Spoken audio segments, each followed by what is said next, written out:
जाने पर राजा भय और शोक के समुद्र में डूब गए। उन्होंने सब प्रकार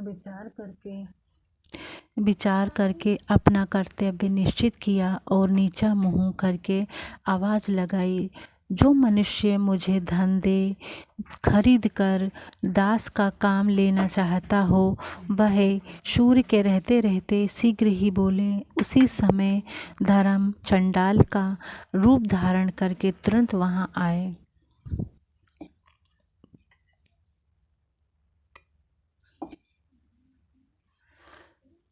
महाराज हरिश्चंद्र जब नगर में पहुँचे तो उन्होंने बोला, जो मनुष्य उनसे धन से खरीद ले, उन्हें दास बना ले, उनके काम में आए, उन काम करना चाहते हैं वो, तो उनके घर काम के लिए जो रखना चाहता है उन्हें शीघ्र ही मेरे पास आए। उसी समय धर्मराज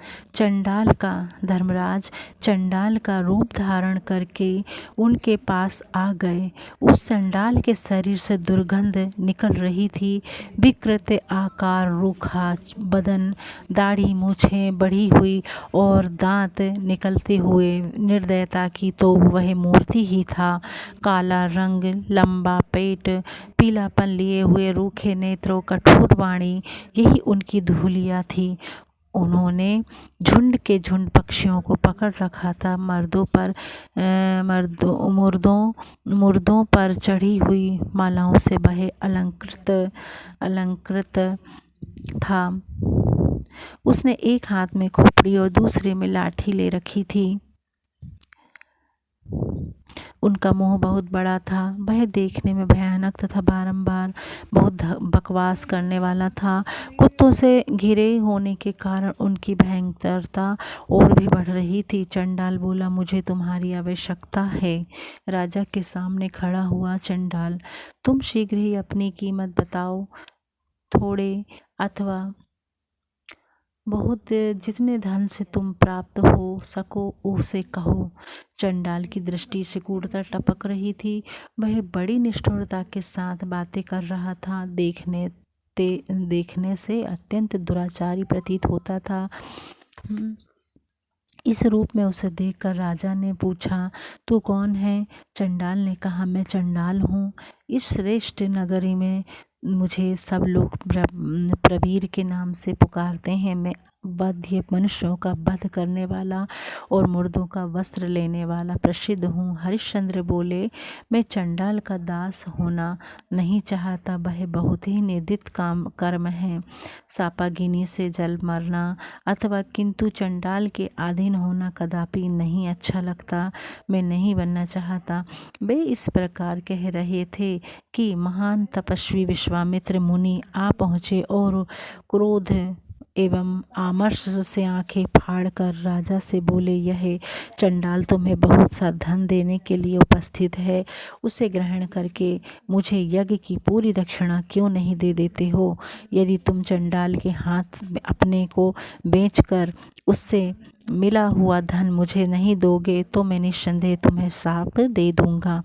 हरिश्चंद्र ने कहा, महर्षि, मैं आपका दास हूँ, दुखी हूँ, भयभीत हूँ, विशेषतः आपका भक्त हूँ। आप मुझ पर कृपा कीजिए। चंडाल का संपर्क बड़ा ही निर्दयी है। मुनि श्रेष्ठ, शेष धन के बदले में आपका ही सब कार्य करने वाला, आपके अधीन रहने वाला, आपकी इच्छा के अनुसार चलने वाला दास बनकर रहूँगा। विश्वामित्र बोले, यदि तुम मेरे दास हो तो मुझे 1 अरब स्वर्ग मुद्राएं देकर तुम्हें चंडाल को दे दिया। अब तुम उसके दास हो जाओ। मुनियों के ऐसे कहने पर चंडाल मन ही मन बहुत प्रसन्न हुआ। उसने विश्वामित्र को धन देकर राजा को बांध लिया और उन्हें डंडों की मार से अचेत सा करता हुआ वह अपने घर की ओर ले चला। उस समय राजा की इंद्रियां अत्यंत व्याकुल हो गईं। तदंतर राजा हरिश्चंद्र चंडाल के घर में रहने लगे। वे प्रतिदिन सवेरे दोपहर शाम को निर्मलित बातें गुनगुनाया करते।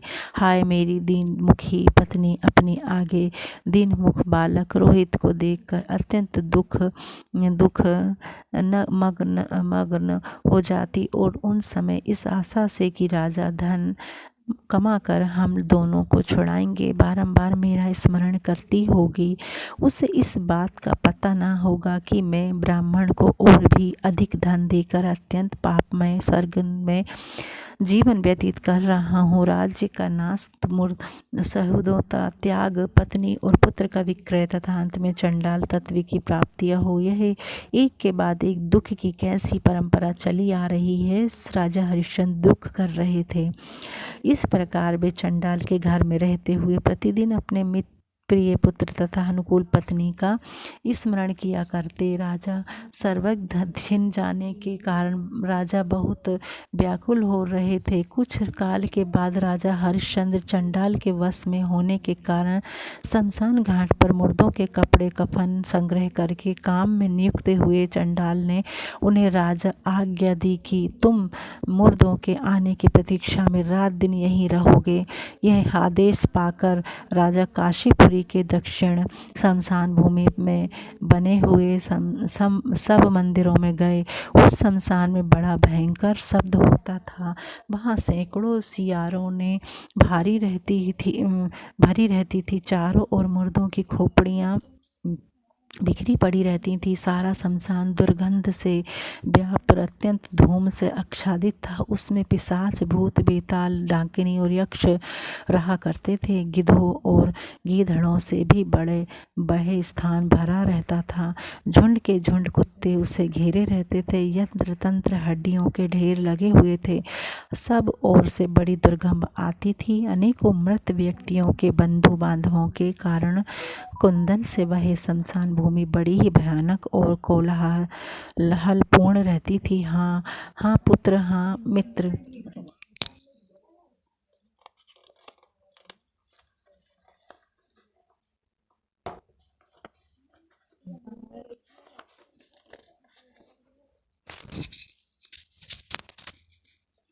हाँ बंधु, हाँ भ्राता, हाँ वत्स, हाँ प्रियतम, हाँ पतिदेव, हाय बहन, हाय माता का मामा, हाँ पितामह का, पिताजी को पुत्र, बंधव तुम कहाँ चले, लौट जाओ। अब इस प्रकार विलाप करने वालों की करुणापूर्ण ध्वनि वहाँ सुनाई देती थी। एक दूसरे को चिल्लाती रहती थीं आत्माएं। ऐसी भूमि में निवास करने के कारण राजा ने रात में सो पाते न दिन में बारंबार हाहाकार कहारते हुए वो जगह वहाँ कैसे रहे। राजा हरिश्चंद्र इस प्रकार उनके 12 महीनों 100 वर्षों के समान बीते।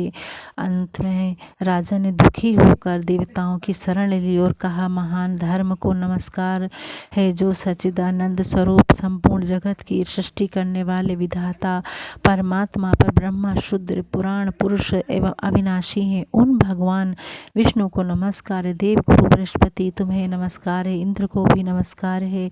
यूं कहकर राजा पुनः चंडाल के काम में लग गए।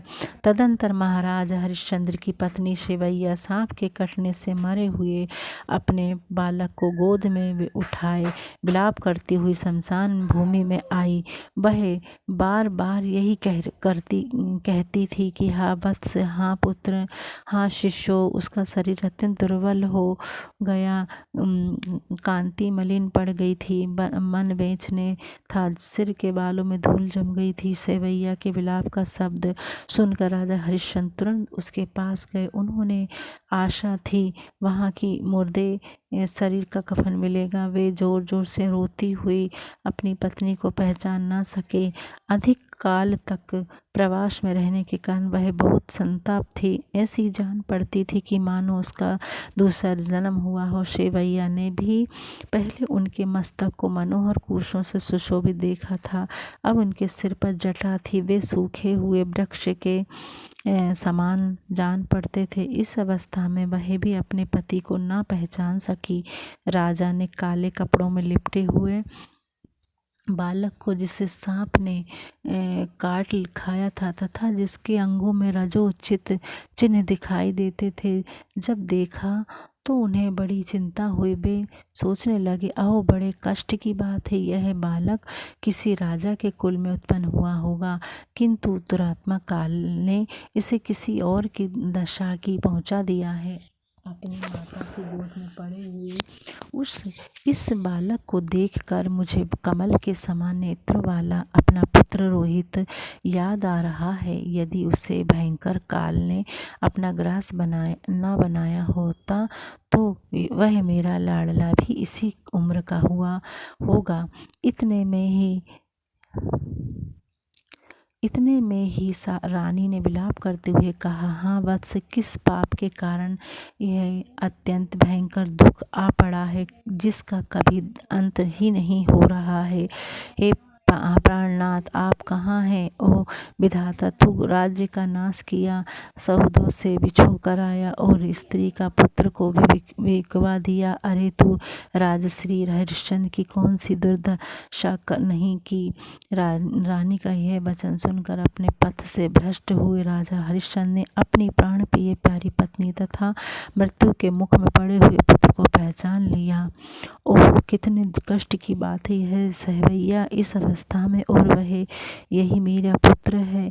यूँ कहते हुए दुख से संतन होकर रोते हुए मूर्छित हो गए। इस अवस्था में पहले पहुँचे हुए राजा को पहचान कर रानी को भी बड़ा दुख हुआ। वह भी मूर्छित होकर धरती पर गिर पड़ी। उसका शरीर विष्टंद हो गया। फिर थोड़ी देर बाद होश में आने पर महाराजा महारानी दोनों साथ ही साथ शोक भार से पीड़ित तथा संताप को विलाप करने लगे। राजा ने कहा, हाँ वत्स, सुंदर नेत्र, भौं, नासिका और बालों से युक्त तुम्हारा यह सुकुमार एवं दीन मुख देखकर मेरा हृदय क्यों नहीं विदीर्ण हो जाता। हाँ बेटा, तुम मेरे अंग प्रत्येक से उत्पात तथा मन को हृदय आनंद देने वाले थे, किंतु मुझ जैसे दुष्ट पिता ने तुम्हें एक साधारण वस्तु की भांति बेच डाला। हाय देव रूपी क्रूर सर्प ने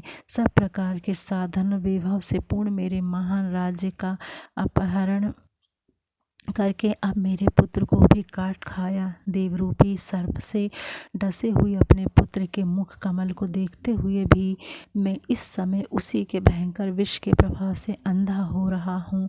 आंसू बहाते हुए गदगद कंठ से यूँ कहकर राजा ने बालक को उठाकर छाती से लगा लिया और मूर्छिता से निश्चेष्ट होकर पृथ्वी पर गिर पड़े।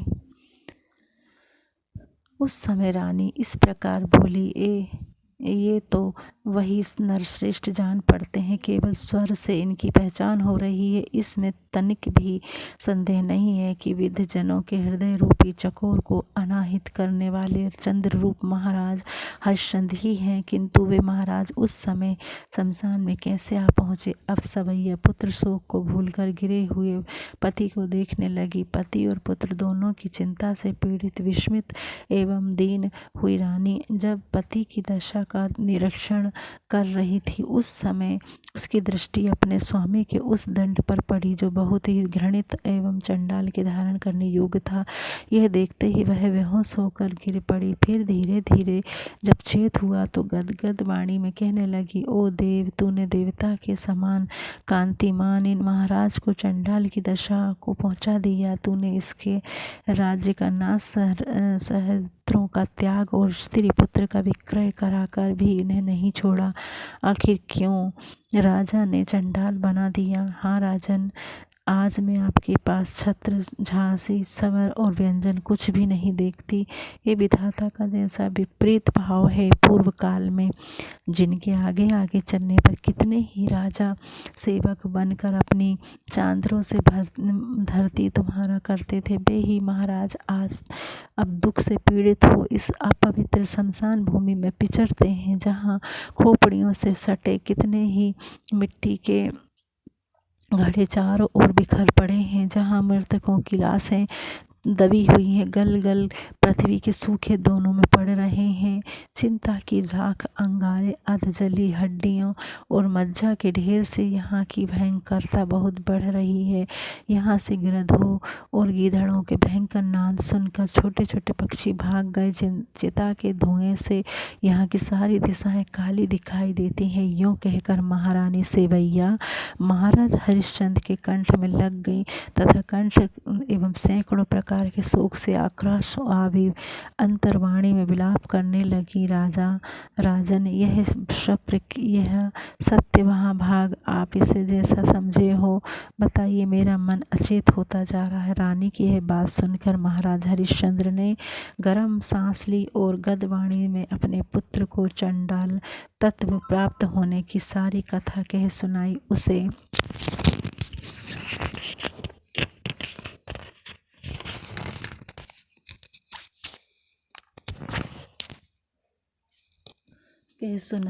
सुनकर रानी को बड़ा दुख हुआ और उसने गरम सांस खींचकर बहुत देर तक रोने के पश्चात अपने पुत्र की मृत्यु की यथार्थ घटना निवेदित की। पुत्र के मरने की बात सुनकर राजा पुनः पृथ्वी पर गिर पड़े और विलाप करते हुए बोले, प्रिय, अब मैं अधिक दिनों तक जीवित रहकर क्लेश भोगना नहीं चाहता, परंतु मेरा अभाग्य तो देखो, मेरा आत्मा भी मेरी भी अधीन नहीं है। तुम मेरे अपराधों को क्षमा करना। मैं आज्ञा देता हूँ कि तुम ब्राह्मण के घर चली जाओ। सुबह मैं राजपत्री हूँ, इस अभिमान में आकर कभी न उस ब्राह्मण का अपमान न करना। सब प्रकार के यत्न करके उसे संतुष्ट रखना, क्योंकि स्वामी देवता के समान होता है। रानी बोली, राजसेर, मुझसे भी यह अभी दुख का भार नहीं सहा जाता है, अतः आपके साथ ही मैं भी चिता की जलती हुई आग में प्रवेश करूंगी। यह सुनकर राजा ने कहा, पतिव्रते, जैसी तुम्हारी इच्छा हो वैसा ही करो।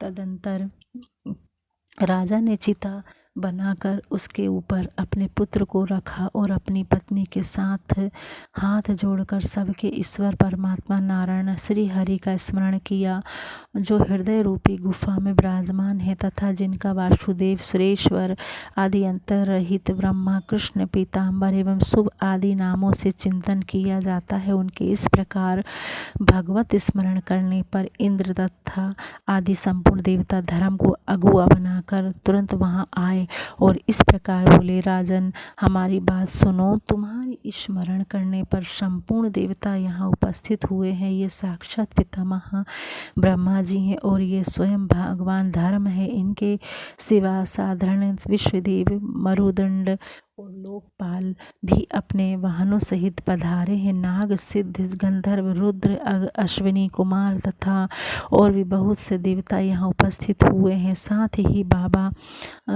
विश्वामित्र जी भी हैं। तत्पश्चात धर्म ने कहा, राजन, प्राण त्यागने का साहस न करो और साक्षात धर्म तुम्हारे पास आया हूँ। तुमने अपने क्षमा, इंद्र, संयम तथा सत्य आदि गणों से मुझे संतुष्ट किया है। धर्म ने कहा, आखिर इंद्र बोले, महाभाग हरिश्चंद्र, मैं इंद्र तुम्हारे पास आया हूँ। तुमने स्त्री पुत्र के साथ सनातन लोकों पर अधिकार प्राप्त कर लिया है। राजन, पत्नी और पुत्र को साथ लेकर स्वर्ग लोक को चलो, जिसे तुमने अपने शुभ कर्मों से प्राप्त किया है तथा जो तुम्हारे मनुष्य के लिए अत्यंत दुर्लभ है। इसके बाद इंद्र ने चिता के ऊपर आकाश से अमृत की वृष्टि की, जो अकाल मृत्यु का निवारण करने वाली है।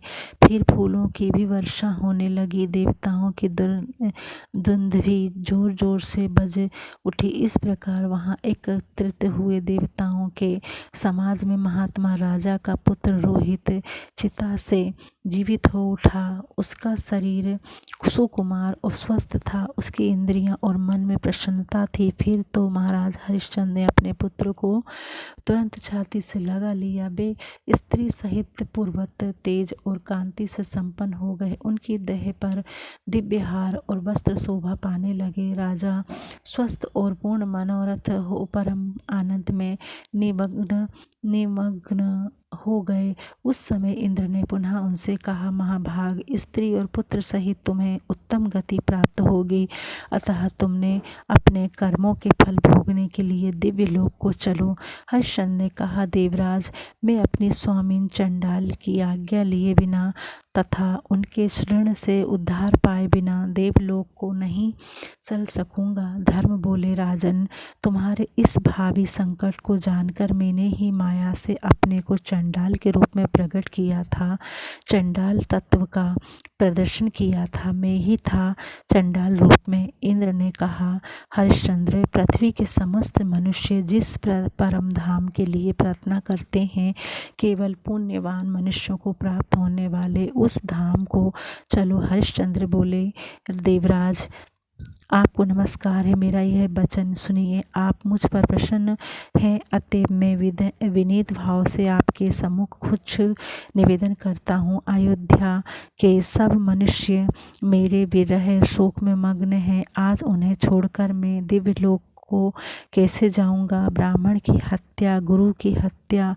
गो का वध और स्त्री का वध, इन सब के समान ही भक्तों का त्याग करने में भी महान पाप बताया गया है। जो दोष रहित तथा त्यागने के अयोग्य भक्त पुरुष को त्याग देता है, उसे इहलोक या परलोक में कहीं भी सुख की प्राप्ति नहीं दिखाई देती। इसलिए इंद्र, आप स्वर्ग को लौट जाइए। सुरेश्वर, यदि अयोध्यावासी पुरुष मेरे साथ ही स्वर्ग चले सके तो मैं भी चलूँगा, अन्यथा उन्हीं के साथ नरक में भी जाना मुझे स्वीकार है।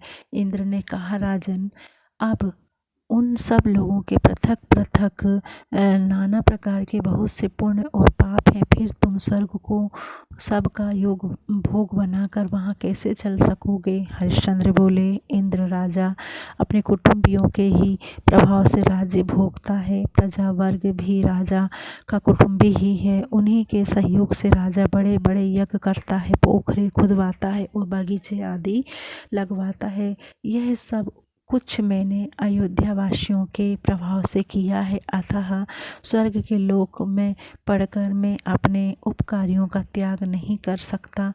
देवेश, यदि मैंने कुछ भी पुण्य किया हो, दान, यज्ञ अथवा जप का अनुष्ठान मुझसे हुआ हो, उन सब का फल उनके साथ ही मुझे मिले, उसमें